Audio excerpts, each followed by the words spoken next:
चंद्रशेखर आजाद की गिरफ्तारी होने वाली है।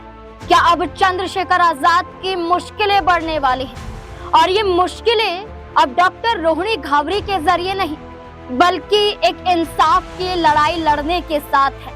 और क्या अब चंद्रशेखर आजाद के बचाव में बसपा सुप्रीमो मायावती जी भी सामने आ जाएंगी? और क्या भारतीय जनता पार्टी को ललकारा जाएगा? दरअसल इन दिनों उत्तर प्रदेश की राजनीति में एक बड़ी घटना को अंजाम दिया गया, जिसके बाद दलितों की आवाजों को उठाने वाले चंद्रशेखर आजाद ने इंसाफ के लिए एक लड़ाई लड़ना शुरू किया। दरअसल मामला कौशांबी से है। कौशांबी में एक दलित नाबालिग के साथ दुष्कर्म होता है और इसके बाद एक गुहार लगाई जाती है इंसाफ की। और दलितों को इंसाफ दिलाने के लिए चंद्रशेखर आजाद कौशांबी पहुंचने की कोशिश बीते 2 दिन पहले करते हैं, लेकिन चंद्रशेखर आजाद को प्रयागराज में ही रोका जाता है और चंद्रशेखर आजाद के समर्थक तोड़ फोड़ करते हुए नजर आते हैं। मामला हिंसक हो जाता है। आरोप चंद्रशेखर आजाद पर लगते हैं कि जानबूझकर माहौल खराब करने की कोशिश की गई। चंद्रशेखर आजाद को सर्किट हाउस में नजरबंद कर लिया जाता है, लेकिन अब इस पूरे विवाद में कहा जा रहा है कि दलितों को एक होने की जरूरत है। तो क्या दलितों को एक होने की जरूरत है? तो क्या जिस दलित बच्ची के साथ दुष्कर्म हुआ है, इस लड़ाई में जहां चंद्रशेखर आजाद अकेले लड़ रहे हैं, इस लड़ाई में बसपा सुप्रीमो मायावती भी साथ नजर आएंगी?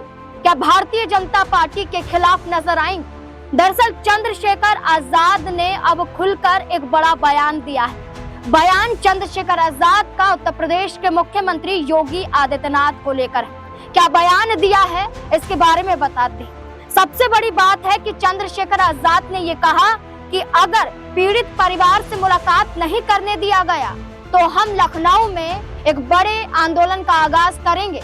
लखनऊ में विधानसभा का घेराव किया जाएगा और मुख्यमंत्री आवास का भी घेराव किया जाएगा। इस बीच में अब चंद्रशेखर आजाद पर आरोप लगाए जा रहे हैं। आरोप है कि भीम आर्मी चीफ और नगीना सांसद चंद्रशेखर आजाद पर प्रयागराज में अपने समर्थकों से दंगा भड़काने का आरोप। इन सबके बीच पत्रकारों से बातचीत के दौरान मुख्यमंत्री के हवाले से सवाल पूछा गया कि क्या नुकसान की भरपाई चंद्रशेखर आजाद के खाते से की जाएगी। ये सुनते ही चंद्रशेखर आजाद भड़क गए। सख्त लहजे में उन्होंने कहा, सीएम ने मेरा नाम लिया है तो बताओ, वरना तुम्हारे खिलाफ एक एफआईआर कर दूंगा। चंद्रशेखर आजाद ने इतना ही नहीं, बल्कि वो कहते हैं कि मेरे ऊपर पहले भी हाथरस कांड में 100 करोड़ की फंडिंग और नक्सली गतिविधियों जैसे आरोप लग चुके हैं। 16 महीने जेल जा चुका हूँ। मैं अपने लोगों के लिए सब कुछ देने को तैयार हूँ, लेकिन बिना आधार के आरोप नहीं सहूंगा, चंद्रशेखर आजाद ने कहा। दरअसल ये पूरा विवाद वही है। इस पर अब तक बसपा सुप्रीमो मायावती की कोई प्रतिक्रिया सामने नहीं आई, लेकिन माना जा रहा है कि अब ये विवाद उत्तर प्रदेश में बढ़ रहा है और चंद्रशेखर आजाद के खिलाफ ही मामला दर्ज हो जाता है और अब उनकी गिरफ्तारी की मांग की जा रही है। तो क्या भाजपा राज में दलितों की आवाजों को दबाने की कोशिश की जाएगी? तो क्या दलितों को और दलित दलों को एक साथ होना ही पड़ेगा? क्या लगता है आपको? अपनी राय कमेंट सेक्शन में जरूर दें। देखते रहें SPN9 न्यूज। धन्यवाद।